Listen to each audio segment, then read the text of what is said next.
was getting battered by the rotor wash of the aircraft a lot. All right, of course, yes, the wind picked up as the afternoon went on, and wasn't quite so bad earlier on.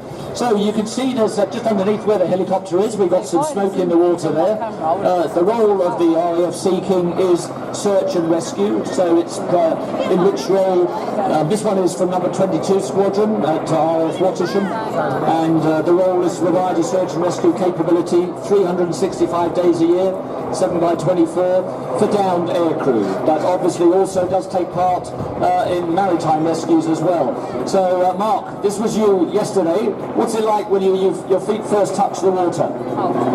That's probably the first moment you actually get some control. So as you can see, now his feet are in the water, he will ask the winch operator to put him at that height, and he can use the water to keep himself facing forward. Generally, people in the water, they don't like being there, so the worst thing is when you arrive with them, they're going to do anything to try and get their airway above the water, which often means they'll climb up you and hang onto the wire, which then you cannot get them into the aircraft. So you use it to keep facing forward. Hopefully you can arrive at a casualty in some sort of order, and then you can quickly get strops on him. As soon as he presents an arm to you, you'll just grab his arm, put him through a strop, get the toggle down, and you can be out of the water, hopefully keeping him a bit calmer as well. So advice if anybody is in the unfortunate position of being in the water in the first place and lucky enough to be rescued by you. So you say just don't try and do anything, just stay there motionless but stick an arm out, is that right? Yeah, so the ideal thing, he wants to get hold of it for sure. You don't sort of wavy sea conditions, you know, if he doesn't get to you first time, then it could be a big game trying to chase you around. So he wants to get to you as quick as possible, an arm out, and then let him do his work after that. So the more you fight and try and resist what he's going to try and do, the longer it will take him to get you out of the water. And it seems to me that this is a difficult part just now, because I guess if it's windy, turbulent conditions, you've got the chance of both of you being smashed against the side of the aircraft before you actually get in. It's usually about fun and games. Again, as long as the casualties sort of compliant, you don't really have any problems, but when you get up near the door, you tend to be spinning a little bit.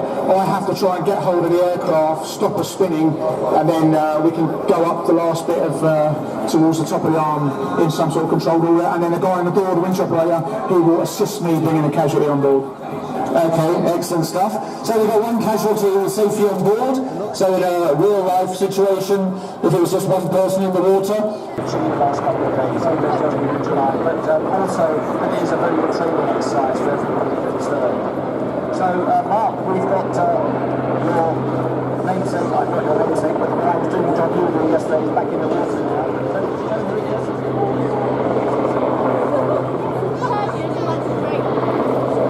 Currently I'm watching.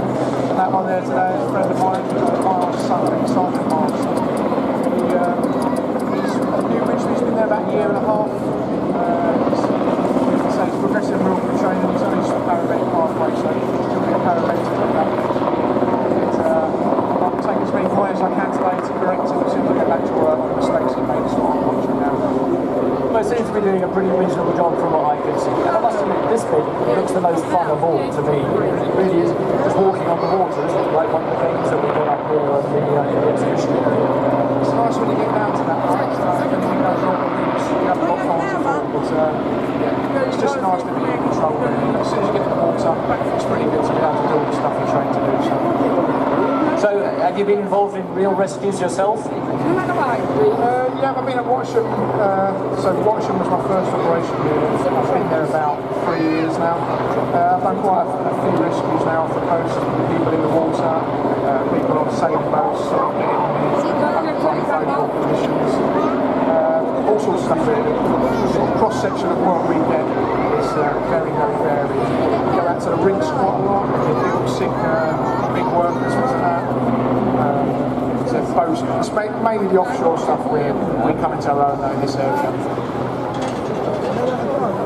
So we've got an extra 2 bodies on the Sea King now, and I believe that what we're going to be doing next is transferring some of those down to the lifeboat. Where's your lifeboat gone, Joff?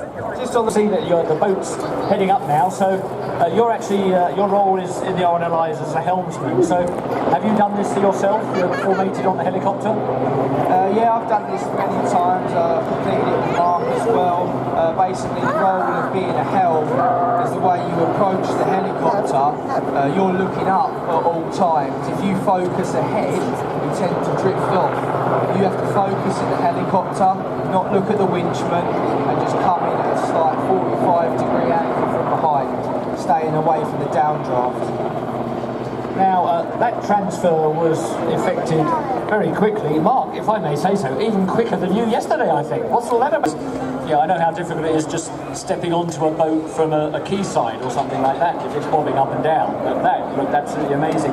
And it's not a very big target area you've got to aim at, is it? No, it is. It's quite small. A few of the R&R vessels are smaller than the one you've got out there today, so it makes it even more difficult, and you definitely get more up close and personal with lots more bits of the equipment around the front of the boat. But generally, they are a big sort of inflatable tube vessel, so I always find this one of the most fun exercises you can do, because it doesn't matter if you bounce off it a few times or end up in the water before you get aboard. Excellent stuff. So, Joff, we've effected one transfer. What's going to happen next? I believe they're going to complete the same sort of exercise again. I wasn't here yesterday, so I'm not sure what they've done, and I've only just arrived today.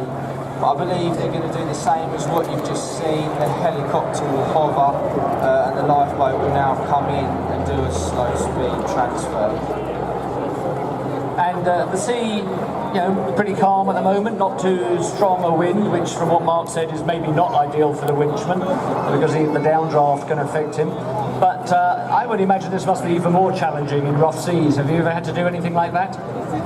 Yeah, this is probably one of the calmest days we get around here. I mean, we have to train in all weathers, because you can never tell when we're going to be called out, a day or night. Rough seas, calm seas, rain or snow, you never know when we're going to need it. So we train in all weathers, but luckily enough for the air show today, we can perform it under relatively calm situation. Excellent.